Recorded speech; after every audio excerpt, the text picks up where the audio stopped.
Hello, Puppy Love. Hulaan ko na to. Pwede tanungin? Pwede man tanungin? Sure.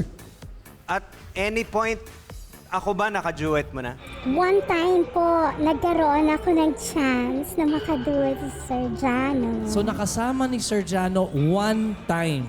Alam ko na. May hula sino? ako. Bingloy Saga. Ayan. Eh di araw-araw kasama ni ano. Sa bagay, lagi akong tinatahulan nun. Anong masasabi nyo na lang sa performance niya? Okay naman. I mean, mataas yung range niya, no? We enjoyed it. It's very entertaining. Nadine?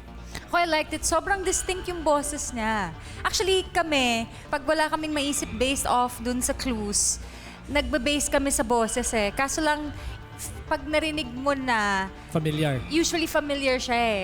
Pero parang lalo kaming nahirap. Dito naguluhan pa ba? Lalo ko naguluhan actually. Ako po. Mahirap si Puppy Love. Between Escalante. Between Escalante, pwede rin. Pwede rin.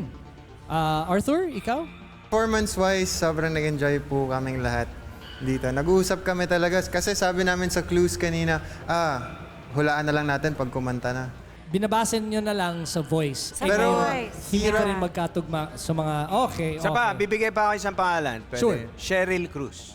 Cheryl Cruz. Sa timbre, sa timbre Sa timbre. ng Actually, ng oo boses, nga. Cheryl Kaso, Cruz. naisip ko na rin yun kanina actually. Pero parang feeling ko mas taller siya ng konti. Si Ate Cheryl.